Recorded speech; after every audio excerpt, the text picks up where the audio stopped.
The stem of my wineglass felt cool and innocent in my hand, but I'd just watched my daughter-in-law slip something into it.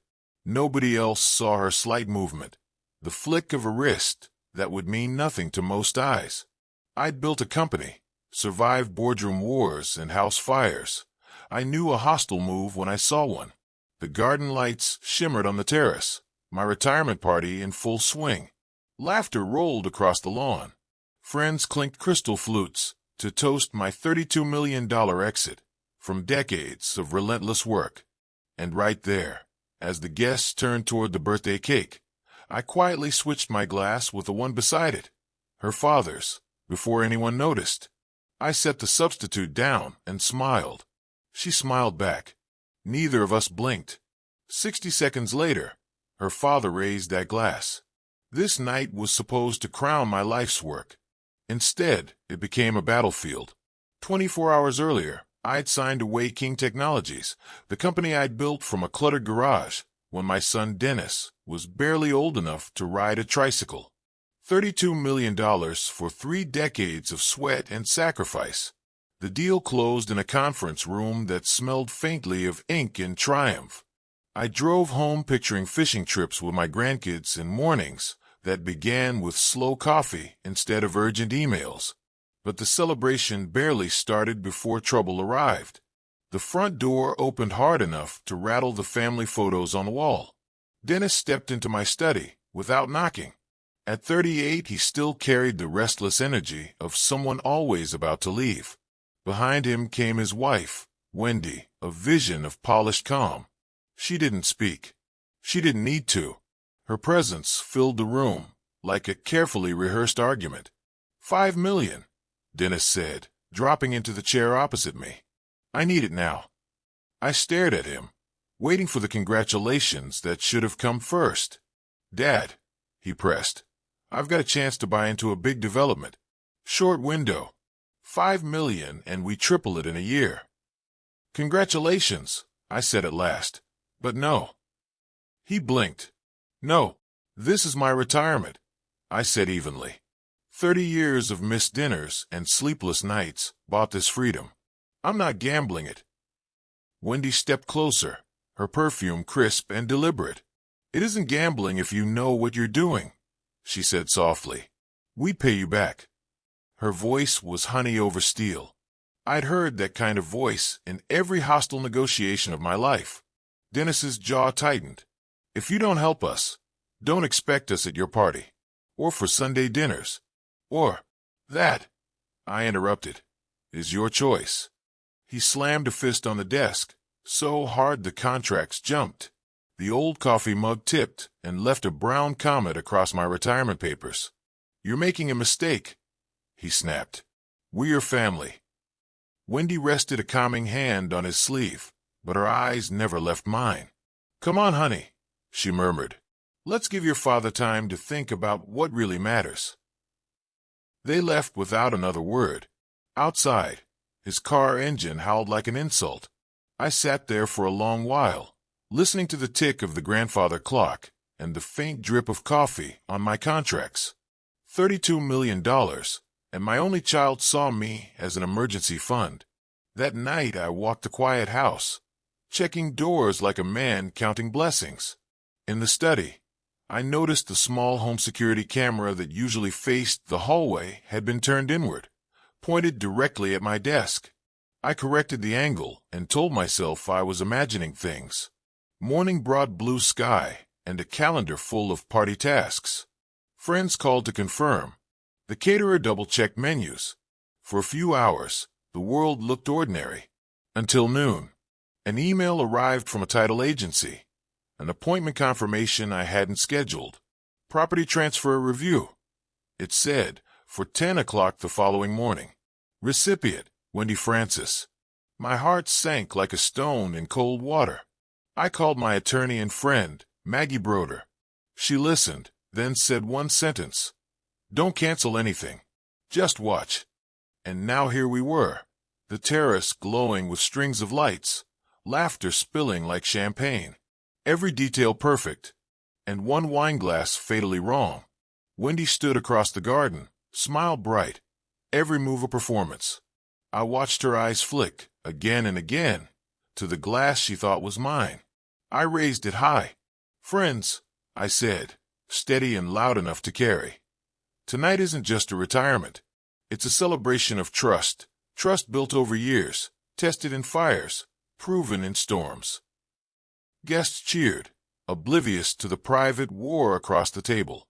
"And sometimes," I added, holding the glass just beneath my lips, "trust is tested in ways no one expects." Wendy's smile faltered, just for a heartbeat, but I caught it. I set the glass down untouched. I kept the glass just beneath my lips, the way a man might hold a truth he isn't ready to say out loud. The terrace lights hummed. Conversation rose and fell like the easy tide of a suburban evening. From across the table, Wendy watched me with a smile that never quite reached her eyes. I set the glass down. "Actually," I said, with the host's cheer I've used for a lifetime of deals and birthdays, "this deserves champagne. The real stuff. Let's do it right." A few guests clapped. Someone whistled. I didn't look at Wendy. I looked at my son. "Dennis," I said, "help me grab the flutes." "Sure, Dad," he said, relieved to be useful. He didn't see the small exhale cross Wendy's face. But I did. We slipped into the kitchen. Dennis opened the tall cabinet and reached for the good crystal, like he had 100 times as a boy fetching the salt, tall enough now to do it without a chair. I took my time with the foil on the bottle, letting the seconds stack between us and the wine outside. In the next room, laughter scattered like birds. "You okay?" he asked, voice low. "You seemed intense for a second out there." "Hosting," I said. "It takes more out of a man than running a company sometimes." He chuckled, shoulders loosening. "No kidding." I popped the cork with a civilized sigh instead of a bang. We set the flutes on a tray and carried it out like waiters who'd learned to read a room. I made a show of collecting the wine glasses near me, including the one Wendy had been watching so closely, and set them to the sideboard with a smile and a steady hand. "Champagne only," I said. "Tonight gets its own sound." The party rearranged itself on cue, happy to be guided. Wendy's gaze flicked from the sideboard to my face. She smiled again, but her eyes had sharpened, as if she'd remembered where the exits were. We poured. We toasted. We chose the wide road of celebration, because sometimes the safest thing to do is the kindest looking. Crystal kissed crystal. A half-dozen people told me I looked 10 years younger already. And still, under the music, I could hear the clock in the hall, steady as a heart we pretend isn't racing. When the toasts faded and the small groups reformed, I drifted toward Wendy's father. Homer stood by the hydrangeas in his good suit, the posture of a man who still practiced respect even when no one was grading him. His wife, Mai, adjusted the corsage pin on his lapel with the same care you use on a story you've told 100 times and want to make sure you tell right again. "Homer," I said, offering my hand. "Glad you're here." "Wouldn't have missed it," he said, squeezing with the teacher's confidence. 32 million. My students would call that a high score. "It's just a number," I said. "The work was the point." He liked that answer. People who've given their lives to quiet professions can always spot the difference between wealth and meaning. "Your son speaks well of you," he said. "He told me you started this place in a garage." "He used to build forts out of server boxes," I said. "One day he'll admit the cardboard was the best part." Homer laughed. Over his shoulder, I could see Wendy moving through the party, all compliments and connection. She was good. She'd studied this, hosting, hovering, leading without appearing to lead. A person can give to a room and still be taking something from it, if you know where to look. When the plates were empty and the string lights settled into their late evening drowsiness, guests began to rise, hugging me on their way out with the easy warmth of people who had seen the lean years. Jim and Martha were last.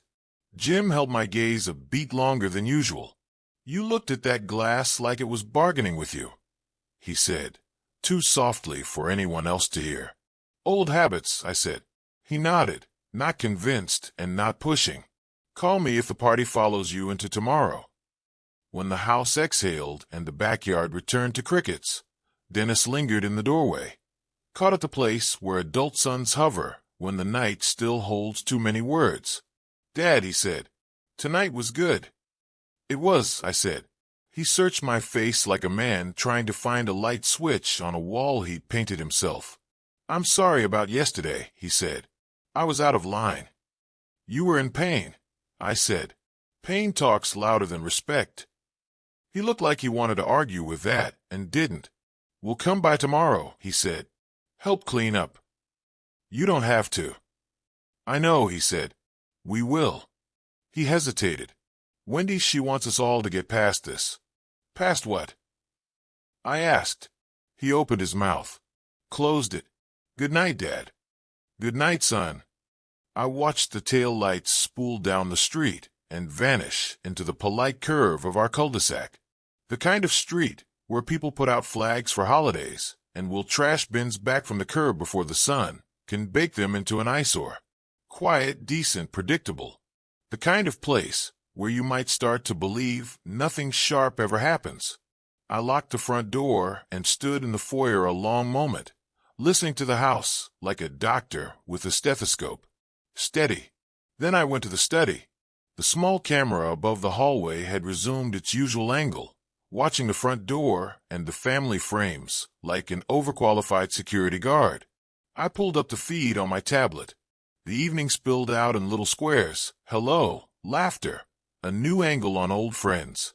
I scrubbed through, thumb easing the timeline forward until it reached the moment when I'd stepped inside to fetch the champagne. There, the drink table. A few guests turned toward the cake. The corner of Wendy's dress, the immaculate line of her profile. Her arm moved, the kind of movement a person makes when they tuck a stray hair or adjust a bracelet. The camera wasn't close enough to read anything in her fingers. It didn't need to be. The context was the whole story. "Don't cancel anything," Maggie had said. "Just watch." I watched twice. 3 times. Then I saved the clip. I didn't export it. I didn't send it. I set the tablet down and wrote in my notebook, with the same clean printing I used to write incident logs at the station before I learned to type fast. Timestamp, angle, guests facing away. Arm movement at drink table. Not conclusive. Context matters. I poured myself water and carried it to the back steps. The yard smelled like mown grass and good choices. A rabbit lifted its ears at the edge of the hedge, decided I was the same old man I'd been yesterday, and went back to deciding which leaf looked like a blessing. When I came back inside, I realized I had left the empty champagne bottle on the kitchen counter. The cork sat beside it, a small proof that things don't have to explode to end. I left both for the morning. I slept without a door between me and the night. Morning in a quiet neighborhood is a religion of its own. Sprinklers, joggers, the slow miracle of coffee. I walked the kitchen on bare feet and let the cool tile wake me up better than caffeine. The dishwasher hummed. The house smelled faintly of lemon and leftover laughter. I was buttering toast when the doorbell rang. Nora stood on the porch with 2 paper cups from the diner and a look that said she had questions and grace for the answers. "You survived celebratory adulthood," she said, handing me coffee. "I'm proud of you." "Come on in," I said. She took in the cleaned-up terrace through the glass door, the empty flutes tucked into a neat army beside the sink. "Looked magical from our yard." "It was," I said. She took a sip and studied me. And it was." She said, the sound neighbors make when they decide not to push yet. "I brought croissants just in case this is the kind of morning where butter helps." We sat at the kitchen table, the one that had seen spelling tests and tax forms and 100 small truce treaties. Nora listened like she always does, with her eyebrows, with her hands, with the kind of silence that tells the truth you're allowed to fill it. "I think she tried to stage something," I said finally. "Not the what, just the that." Nora nodded as if she was setting a dish on a shelf that already existed. "What do you need from me?" "Witness," I said. "Not of last night. Of me. If anyone says I behaved erratically, if any story arrives without the shape of what you know about the man who lives here, you're asking me to vouch for your character, she said. I've been doing that to telemarketers by accident for 20 years. We smiled. The coffee went down easy. Dennis and Wendy are coming to help clean up, I said. I'll be outside deadheading the hydrangeas, she said, and suddenly very interested in how sound carries between gardens. Thank you, I said. Nora stood, brushed crumbs from her palms, and squeezed my shoulder. Be boring, she said. People underestimate boring. It wins. After she left, I rinsed the champagne bottle, set the cork in the drawer where I keep small keepsakes I pretend are for the grandkids to discover. At 10 sharp, I heard Dennis's car. I opened the door before the bell. Morning, I said. Dennis held up a cardboard carrier of coffees, like a peace offering. Wendy carried a bakery box, and the same smile she wears to weddings and returns to stores. For a flash, I saw the little girl she must have been, working hard to be the kind of person whose smile got her out of trouble. Then the flash was gone. We brought muffins, she said. Thank you, I said. Come in. We did the choreography of tidy kindness. Plates, napkins, how's your mother? I gestured toward the terrace. If we knock out the tables first, the rest will fly. They nodded. We worked. We stacked chairs, folded linens, scraped candle wax from the stone with the edge of a spoon. The morning warmed. A lawn mower coughed to life down the block.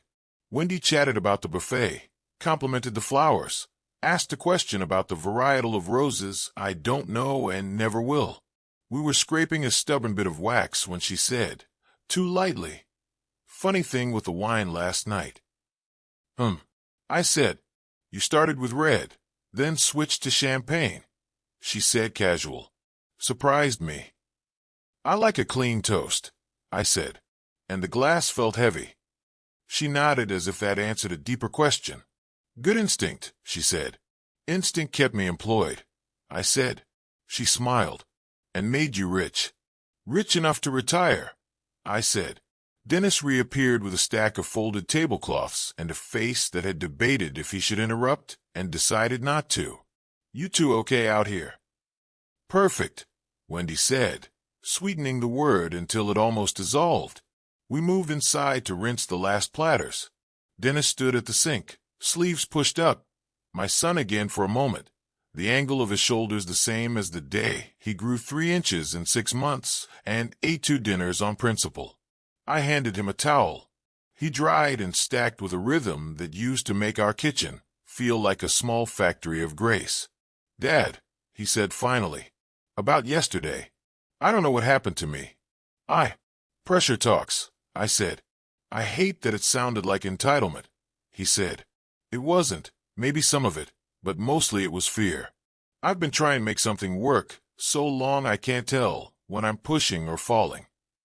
Then you need rails, I said, not accelerators. He smiled without much joy. Wendy says a lot of things, I said lightly, not unkind. What do you say? He looked out the window, where Nora pretended not to be pruning with missionary zeal. I say I want to be the man you think I am when you hand me your truck keys. I say I don't want to need your money. I say I'm embarrassed that I asked for it the way I did. That's a lot of saying, I said. Good start. Wendy came in with the empty bakery box and a cheerfulness that sounded like a bell rung to drown out thunder. We should do a family dinner next week, she said. Celebrate properly without all the noise. Sounds nice, I said. Before that, I'd like to meet with someone. Who? She asked. An attorney, I said. Maggie. Old friend. Protective paperwork for retirees. Wendy didn't blink. She didn't have to. The temperature dropped a fraction in the kitchen. Dennis glanced between us like a referee, remembering he'd left the whistle in the car. Of course, Wendy said. You should feel secure. We want you comfortable. There was that word again, smooth as a river stone. I pictured it in my pocket, heavy and meant to keep me from being blown away. I pictured what might be tied to it. Comfortable, I repeated, as if I was testing the size of a shoe I hadn't tried on. After they left, I called Maggie. She answered on the first ring like she'd been waiting with a coffee mug and a list. "Tell me what you didn't drink," she said. "Everything," I said. "Good," she said. "And the camera?" "Caught posture, not specifics," I said. "But posture matters." She hummed the way she does when she's putting pegs and holes in her head. "We'll do 3 things," she said. 1. Tighten your world, paperwork, points of contact. Who can change what without your signature? 2. Set your own narrative, nice and public, in front of people you trust. 3. If the law needs to help, we give it a clean story to carry. "I don't want a war," I said. "Neither does a fireman," she said. "But he still checks the hoses." "Come tomorrow," I said. "Lunch. Bring your calm voice." "I only packed that," she said. I hung up and found myself at the hall table, straightening the framed deed to the house the way you fix a tie before you go say something that matters. In the reflection, I looked like my father on the days he tried to figure out how to love me without spoiling me. I touched the glass out of habit and left a fingerprint I didn't wipe away. The phone buzzed again. A text from Jim, "You okay?" I sent back a photo of the mower lines in the lawn and wrote, "As American as it gets." He sent a thumbs up and a joke about uniforms. In the afternoon, Homer knocked. He stood on the porch like a man addressing a principal he respects. There was no bakery box, just his hands. "Walk?" he asked. We took the long loop around the block that all the dog owners take even when the dog has already told them it's too hot. Homer wore the same suit from the party, tie replaced with an open collar. Teachers never quite quit the costume. "I owe you an apology," he said, "for my daughter, if that's not too old-fashioned a sentence to say." "You don't owe me her choices," I said. "Maybe not," he said. He looked at the sky the way people do when they'd rather not look at themselves. "I've spent my life teaching kids to show their work. She learned to show the answer." We walked past the corner where Mrs. Richardson grows roses and low gossip. A sprinkler hit the sidewalk for a few seconds in each rotation and turned a small patch into a constellation of dark dots. "You ever notice," Homer said, "how the nice places make it easy to pretend the hard things aren't happening?" "I built a company in a garage," I said. "I noticed." He nodded. "Last month, she asked me a question about beneficiaries. Casual, like she was asking if we liked the chicken. I told her our arrangements were private. She smiled, said of course. I didn't think of it again until last night when you—" He stopped himself before saying anything that would turn a walk into a confession. "Point is, she asks questions that sound like concern and feel like inventory." We crossed back onto my street. A kid on a scooter slowed to avoid us, and then sped up with the small pride of a mission accomplished. Homer stopped at my driveway and faced me square. "If you need me to say what I saw last night," he said, "I'll say it." "What did you see?" I asked. "A daughter who wanted the future to arrive faster than decency permits," he said. "A host who stayed gracious when fear would have been appropriate, and a glass you took out of the game with more kindness than she deserved." "That's a lot to put in a sentence," I said. "I teach literature," he said. "We practice." I stuck out my hand. He took it. It felt like a compact. After he left, I sat with the notebook again. Homer noticed beneficiary questions. Willing to speak. I underlined willing, because that's the hinge most doors swing on. That evening, Dennis texted, "Dinner tomorrow?" "Just us." I replied, "Lunch here. Maggie will join. No agendas. Plain talk." He sent back a single word, "Okay." I slept early. The night felt less like a threat and more like a witness. They came just before noon. Wendy wore the kind of calm that gets issued to people who've decided a story in advance. Dennis looked tired, like he'd been arguing with the mirror and losing. Maggie sat at the head of the table with her legal pad turned sideways, as if to remind us paper doesn't have to be a weapon. "Thank you for coming," I said. "We're not negotiating anything. We're just making sure we all agree that respect is not a currency." Wendy folded her hands on the tablecloth and offered a smile a dentist would praise. "Of course." Maggie tapped her pen once. "Here's what Tom and I are doing," she said. "Not to you. For him. We're tightening his financial perimeter. Read-only access for everybody who isn't Tom. No beneficiary changes without a cooling-off period. New passwords, 2 keys for the safe, and a schedule of who visits which bank when." "Sounds like a lot of walls," Wendy said, light as air. "Good fences keep good neighbors," Maggie said. Dennis sat up. "This is fine," he said quickly, eyeing Wendy. "Dad should have whatever makes him feel secure." "Comfortable," Wendy added. Maggie didn't look away. "Secure," she said. "We ate sandwiches that were too thick for people who weren't hungry. We listened to the ice and the water jug make polite noises. We outlined nothing dramatic and, by doing so, committed to something dramatic, boring safety. When we finished, Wendy stood and cleared plates like a person accustomed to receiving points for ordinary decency. "Thank you," I said, meaning more than dishes. "There's one more thing." They waited. Even Maggie tilted her head. "Last night," I said, "something happened at the drink table I can't prove and can't forget. I'm not accusing. I'm telling you what I'm going to do, because I like sleeping. There will be no more open pour events in my house. If you bring a drink to my table, I'll open it myself. If that offends anyone, they can be offended in their car." Dennis blinked hard. "Dad, I'm not asking for agreement," I said. "I'm telling you the house rules. I spent a career reading smoke. I'm allowed to install alarms." For a second, Wendy's face went still, a photograph that hadn't been developed yet. Then she smiled, bright and generous. "Of course," she said. "Whatever keeps you comfortable." We stood in the foyer. They hugged me. Dennis warm and real, Wendy precise and practiced. Maggie watched, making notes you can't write with ink. After the door closed, Maggie set her legal pad down. "You've got 2 choices," she said. "Push, or let gravity help." "Which wins?" I asked. "Whichever you can live with," she said. We walked to the study. I handed her the tablet and showed her the clip. She watched without commentary, then watched again. "Enough," she said finally, to justify precautions. "Not enough to win a debate." She looked at me. "You're not trying to win a debate." "No," I said. "I'm trying to keep my house quiet when the crickets start." She nodded. "Then we'll let the next move come to you." It did, quicker than I expected.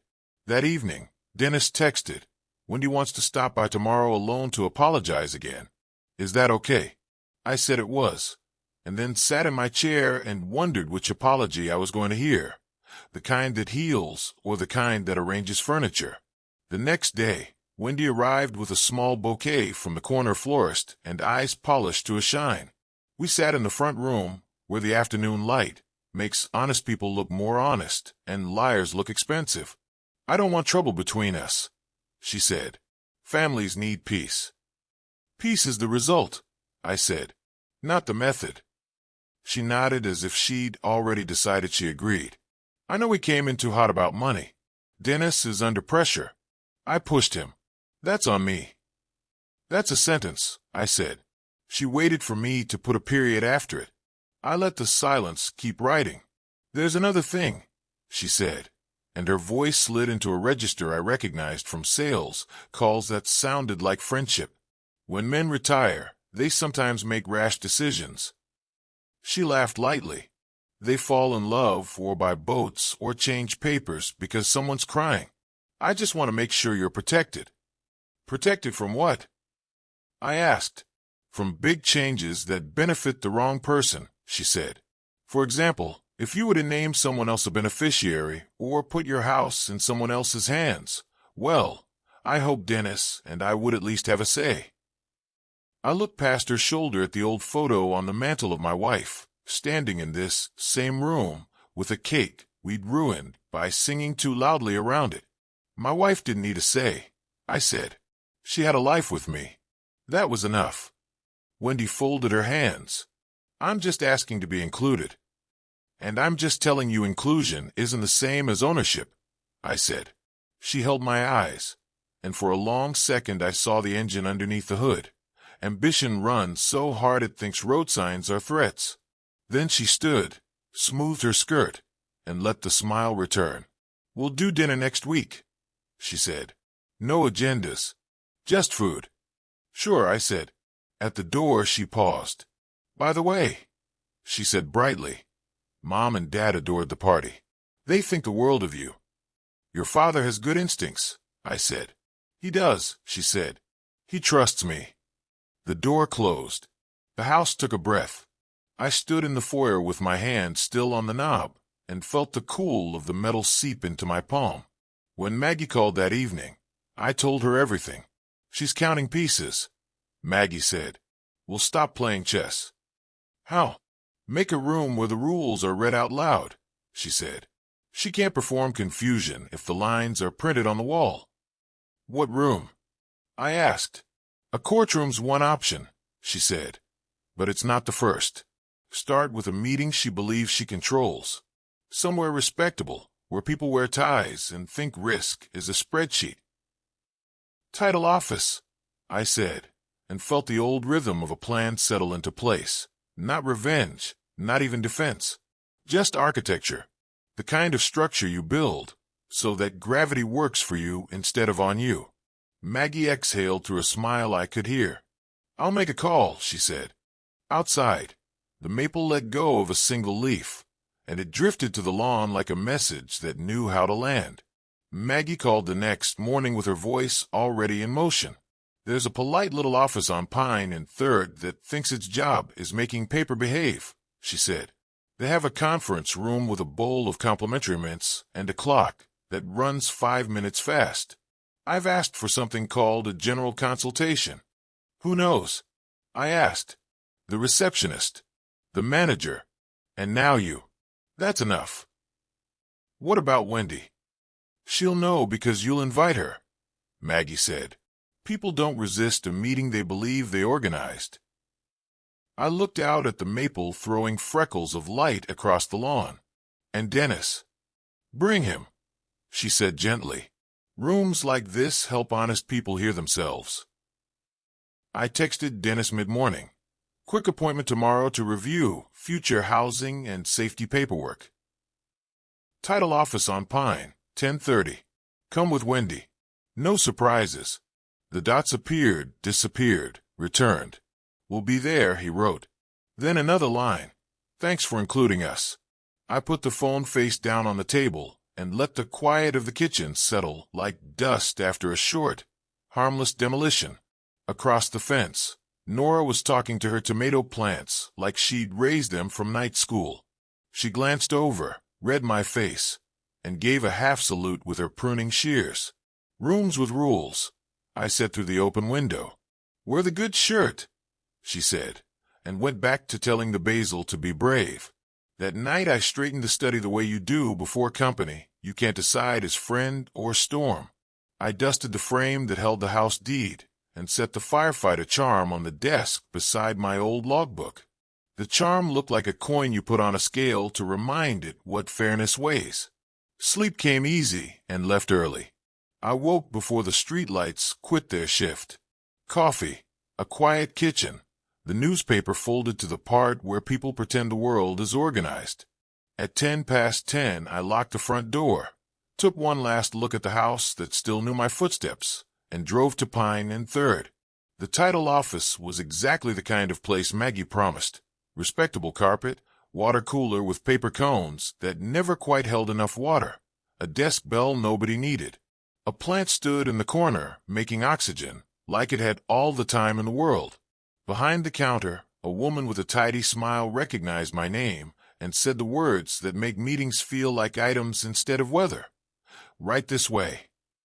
Maggie was already in the conference room, her notebook open, pen uncapped, posture relaxed in that way she uses when calm is the sharpest tool in the drawer.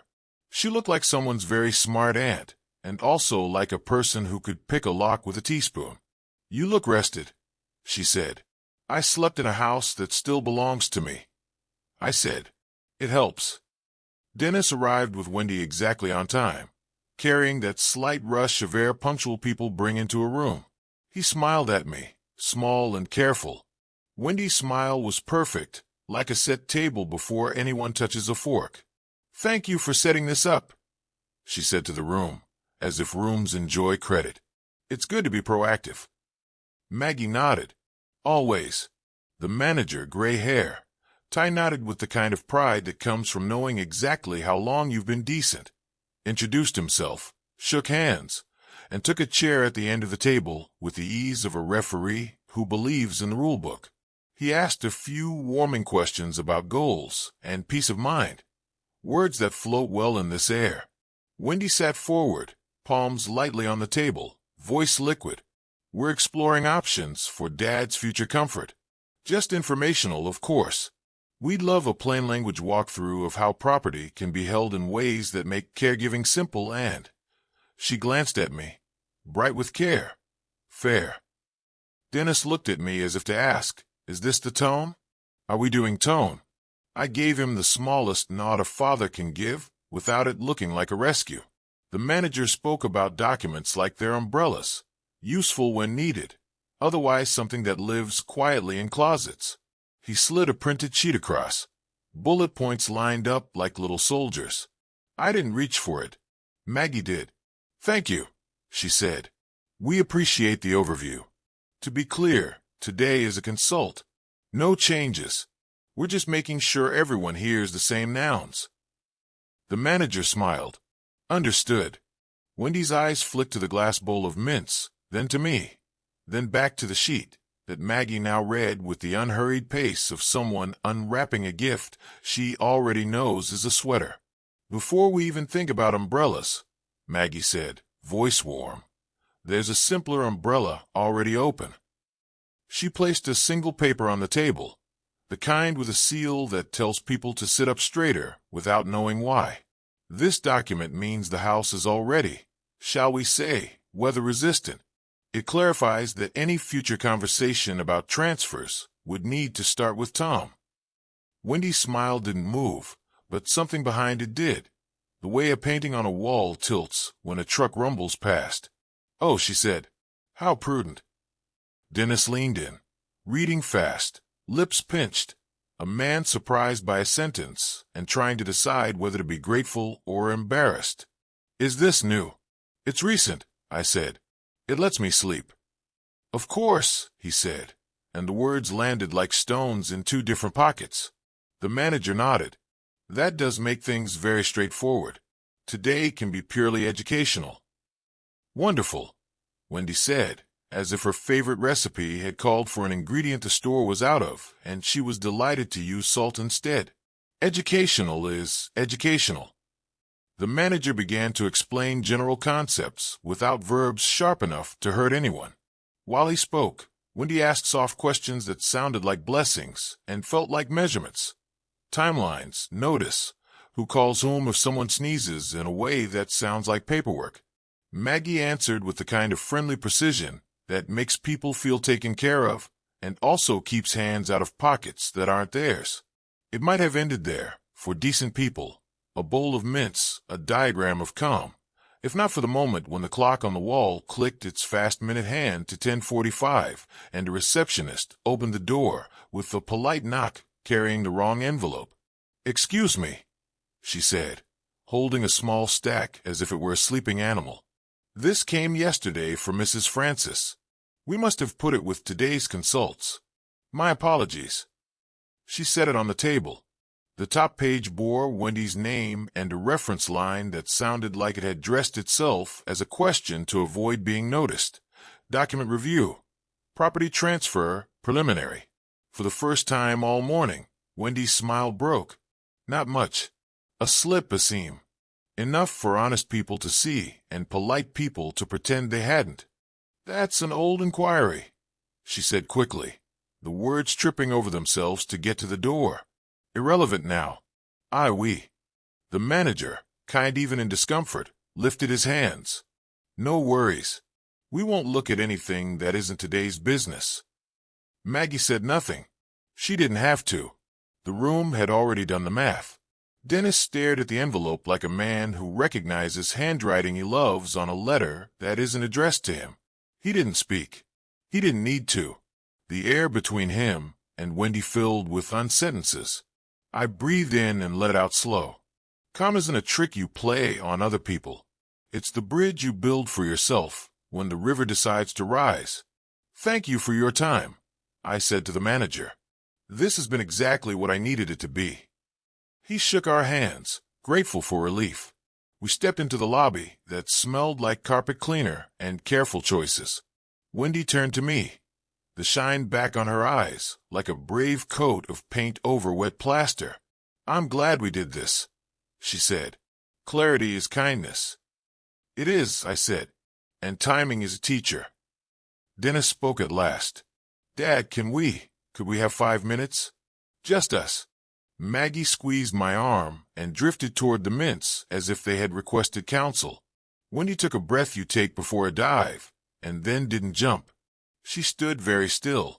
Yesterday, Dennis said to me, you told me house rules are a negotiation. I heard you. I also heard myself in there, and I didn't like the echo. You're hearing, I said. That's the point.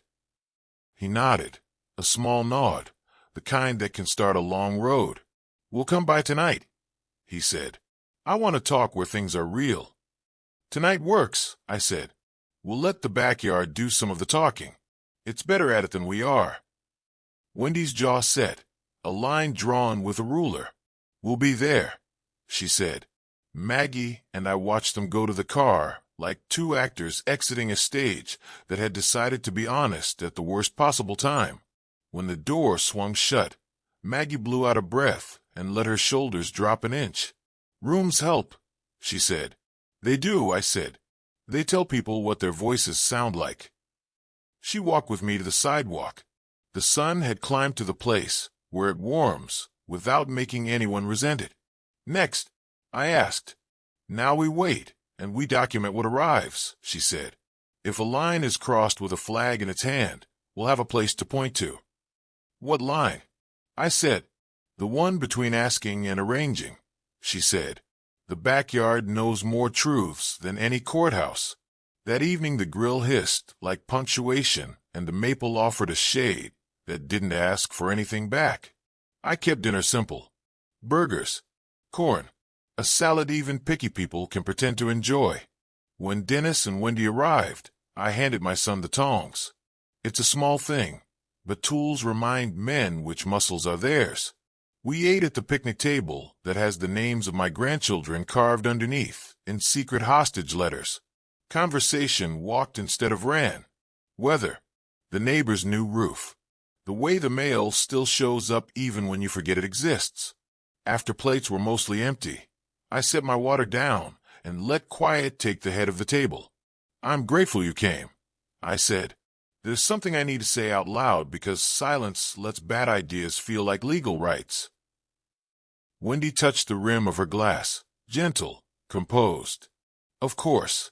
My house is not a problem to be solved, I said. It's a place where people are allowed to be wrong without losing their door privileges. It stays that way as long as I can breathe without asking permission. I will not sign anything that changes that. I will not discuss changes except in rooms where rules are printed on the wall. Dennis stared at the table wood as if he could read the history written into grain.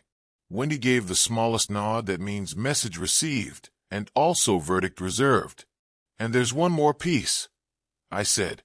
Last weekend I felt unsafe. We're going to make sure none of us feels that way in my house again. From now on, if you bring something to drink, it stays sealed until we open it together. It's a new rule. Blame my nerves, or blame the world. Either way, that's how it will be. Wendy's smile thinned. You think I'm not accusing, I said. I'm deciding.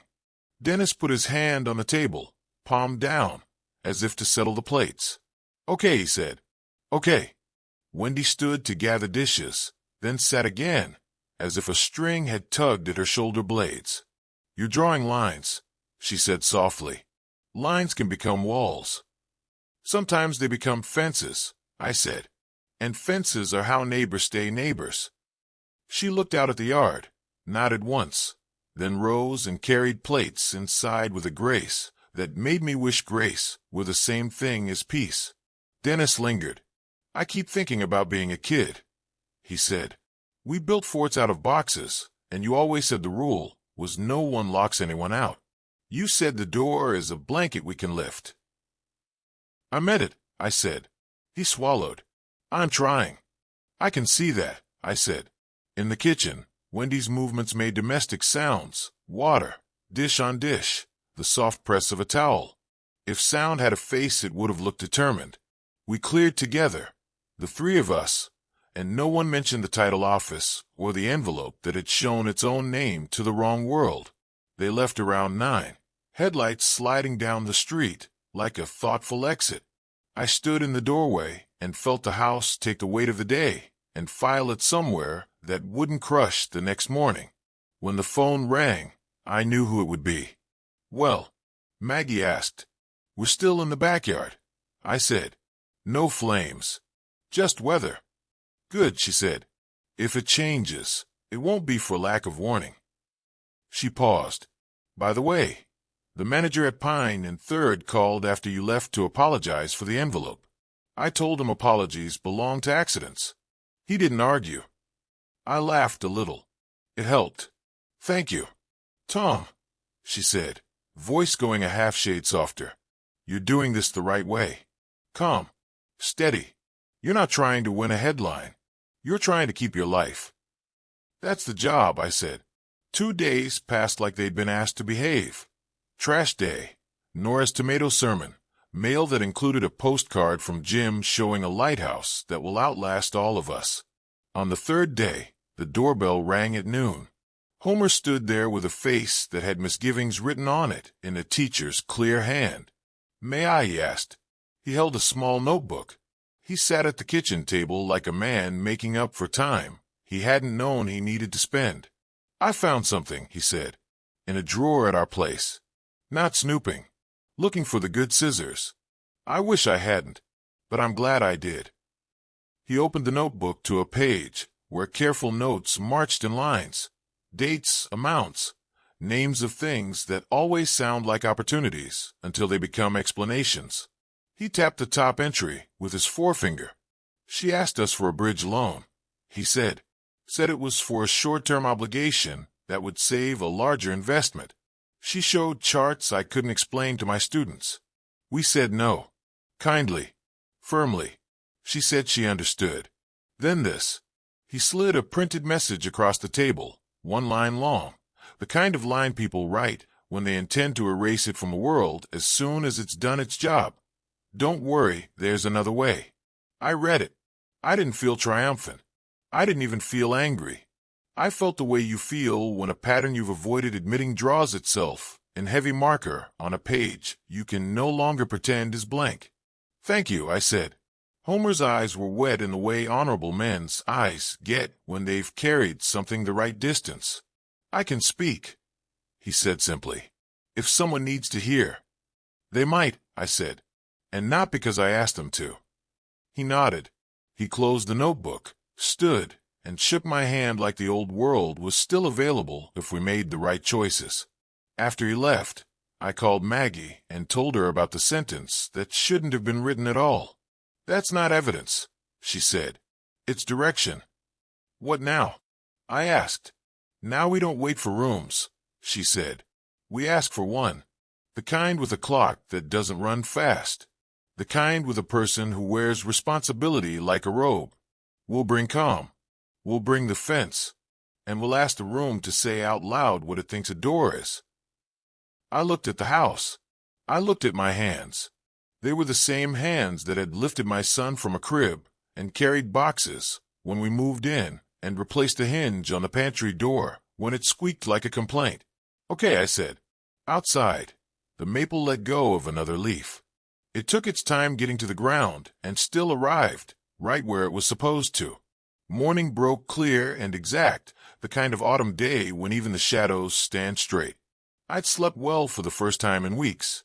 Maggie had arranged today's meeting in the county probate court, not because anyone had died, but because living trusts and contested powers of attorney fall under that court's neutral umbrella.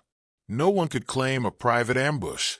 The record would be public from the moment the gavel tapped.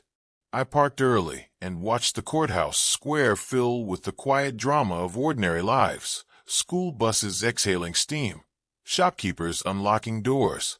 Dennis and Wendy arrived 10 minutes later. They walked side by side, but the air between them looked like a hallway no one had dusted. Maggie met us on the granite steps. "Inside is just a clerk and a magistrate," she said. "No jury. Think of it as an extended notary with better chairs." We passed through security, where the deputy's wand hummed politely over pockets and handbags. Wendy smiled at the officer and said good morning like someone rehearsing for a civic award. The magistrate's conference room was paneled in warm oak, sunlight filtering through tall windows. 2 flags, state and national, stood like quiet witnesses. A court reporter waited with a stenotype machine that clicked softly, ready to turn breath into record. "Today we're here for an informational protective hearing," the magistrate explained, her voice the sound of orderly procedure. "Mr. Thomas Francis has requested a public review of his estate documents. No accusations, only clarity." She invited each of us to sit. Maggie and I faced Dennis and Wendy across a polished table that smelled faintly of lemon oil and finality. I began with thanks to the court, to Maggie, even to my son and daughter-in-law for agreeing to be present. "This isn't a trial," I said. "It's a light turned on so no one has to guess what's in the room." The magistrate nodded. "Proceed." Maggie laid out a neat packet of documents. "Exhibit A," she said, "is the current trust and property deed, specifying that any change of ownership or beneficiary requires either Mr. Francis's sole notarized consent or a court order." She slid a second packet across the table. "Exhibit B, bank statements and recent security updates confirming Mr. Francis's exclusive access." Wendy listened, face as calm as still water. Dennis's eyes kept flicking from the documents to me, like a man who hears a language he half remembers. "Now," Maggie continued, "there's been recent concern about unauthorized preliminary inquiries into title transfers. Mr. Francis received confirmation of an appointment he did not schedule. We are not alleging a crime. We are asking for official acknowledgement that these estate protections are in place and will be honored." The magistrate turned to Dennis and Wendy. "Do you contest any of this?" Dennis cleared his throat. "No, ma'am. I don't." Wendy folded her hands. "I have only ever wanted what's best for the family," she said evenly. "I did ask a title office about long-term caregiving, purely hypothetical. If that created confusion, I regret it." Maggie's pen clicked once. "To be clear, the inquiry we documented was not hypothetical. It was scheduled as a preliminary transfer review. Still, we are not here for penalties, only for record." The magistrate recorded the statement and looked at Wendy. "Do you acknowledge making that appointment?" "Yes," Wendy said softly. "I acknowledge it." The court reporter's keys whispered the admission into permanence. I leaned forward. "I want to be very plain. No one in this room is disinherited. No one is accused of a crime. What I am doing is making sure that, if I sign nothing, nothing changes. From this day forward, no one can even start a process without the court knowing. That's all." The magistrate signed an order to that effect, a single sheet of paper that carried the weight of a stone foundation. Wendy tried for a smile. "We're glad to cooperate," she said, but the effort felt like a bridge that didn't quite reach the other side. Outside, the courthouse bell struck noon. Maggie shook my hand. "You now own more peace of mind than most people think to buy," she said. "Spend it slowly." Dennis lingered after Wendy stepped toward the car. He looked younger than I'd seen him in years. "Dad," he said quietly, "I don't know how to apologize for all this. I kept telling myself I was just ambitious. I see now I was scared, and I let that fear drive Wendy and me into things we should never have touched. I put a hand on his shoulder. Fear is loud, I said, but it doesn't get the last word unless you hand it the pen. He nodded, eyes wet. I want to earn back trust a long way. That's the only way that works, I said. He walked to the car with the steady pace of someone beginning a new habit. The following weeks unfolded with a quiet that felt earned. I spent mornings on the porch with coffee and a notebook, afternoons with old friends who had waited patiently for me to have time again. The maple in the yard turned from green to copper, letting go of its leaves with deliberate grace. Occasionally Dennis would stop by alone to mow the lawn or fix a squeaky gate. We'd talk about books, about his small new consulting projects, about nothing in particular. Trust is slow work, but I could hear its soft machinery running. Wendy came less often. When she did, she kept the visits short and the conversation surface level, compliments on the garden, updates about her parents. She never mentioned the court order. Neither did I. Some truths stay spoken even in silence. Maggie suggested one final public step, a community foundation in my family's name, seeded with a portion of the company's sale. It keeps your legacy constructive, she said, and it reminds everyone that your wealth is meant to build, not to be raided. We launched the foundation in early winter with a modest ceremony at the local library.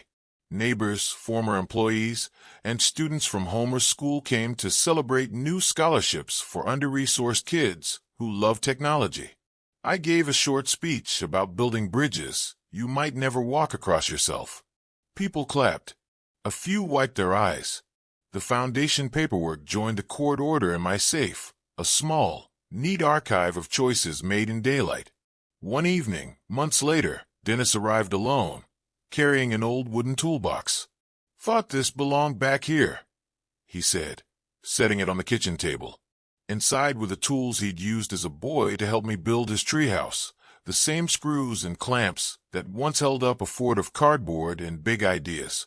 "I kept it," he said, "to remind myself of a time when building something together mattered more than owning it." I touched the worn handle. "It still does," I said. We sat for a long time, talking about projects we might tackle next spring. A new garden shed, a bench under the maple. Plans built not on fear or inheritance, but on shared work. When he left, I walked out to the yard. The night air smelled of wood smoke and possibility. Above me, the stars looked like quiet signatures on a contract no one could forge. I thought about the months behind us, the party that nearly turned to tragedy, the title office meeting that became a reckoning, the courthouse where words were written down so they could no longer wander. What began as an attempted manipulation had ended in clarity and renewal. Betrayal had knocked, but it hadn't moved in. Justice had arrived without sirens. And trust, though shaken, was rebuilding itself in the slow, honest rhythm of shared labor and earned mornings. I went back inside, closed the door, and let the house settle around me like a well-made promise. If you found meaning in this true-to-life family mystery and redemption story, subscribe to the channel for more gripping yet hopeful dramas. Comment where you're watching from and what moment spoke to you most. Your insight might inspire the next story.